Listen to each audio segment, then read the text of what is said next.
আসসালামু আলাইকুম ভিউয়ার্স, সবাই কেমন আছেন? আজকে আমি দুপুরের রান্না কিন্তু কমপ্লিট করে ফেলেছি।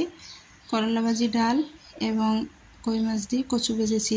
এভাবে কচু রান্না করলে বাচ্চারা খুবই পছন্দ করবে। আশা করি ভিডিওটি আপনাদের ভালো লাগবে। কচুগুলো আমি কেটে নিয়েছি, ধুয়ে হলুদ এবং লবণ মাখিয়ে রেখেছি। এভাবে মাছগুলো আমি সেম পর্যায়ে মাখিয়ে রেখেছি। ফ্রাই প্যানে তেল দিচ্ছি, তেলটা গরম হলে মাছগুলো দিয়ে দিচ্ছি ভাজার জন্য।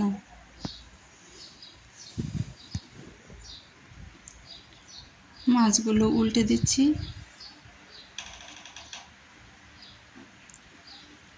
ভাজা হয়ে গিয়েছে, মাছ উঠিয়ে নিচ্ছি। সেম পর্যায়ে আমি কচুগুলো এভাবে ভেজে নিয়েছি।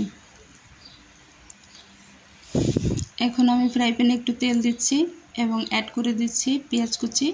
পেঁয়াজ কুচি নরম হয়ে আসলে অ্যাড করে দিব পেঁয়াজ এবং রসুন বাটা। উপর থেকে একটু পানি দিয়ে দিচ্ছি কষানোর জন্য। এখন আমি অ্যাড করে দেবো 1 টেবিল চামচ মরিচের গুঁড়া, 1.5 টেবিল চামচ হলুদের গুঁড়া। নেড়েচেড়ে মিশিয়ে নিচ্ছি। স্বাদ মতো লবণ দিচ্ছি। এখন আমি কষিয়ে নিব। কষানো হয়ে এলে কচুগুলো দিয়ে দিচ্ছি এবং মাছগুলোও দিয়ে দিচ্ছি। নেড়েচেড়ে মিশিয়ে নেব এবং 2 থেকে 3 মিনিট কষিয়েছি। উপর থেকে পানি দিয়ে দিচ্ছি পরিমাণ মতো। এখন ঢেকে দেব। প্রায় 15 মিনিট রান্না করেছি। দেখুন রান্না কিন্তু আমার হয়ে গিয়েছে, কচুগুলো সিদ্ধ হয়ে গিয়েছে। উপর থেকে ধনেপাতা কুচি দিয়ে দিচ্ছি।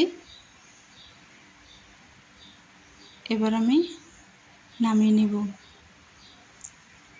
আশা করি ভিডিওটি আপনাদের ভালো লাগবে। যদি ভালো লাগে আমার ফেসবুক পেজটি ফলো করবেন এবং ইউটিউব চ্যানেলটি কিন্তু সাবস্ক্রাইব করে দেবেন। ততক্ষণ আপনারা সবাই ভালো থাকবেন, সুস্থ থাকবেন। আশা করি আমার জন্য সবাই দোয়া করবেন। আল্লাহ হাফেজ।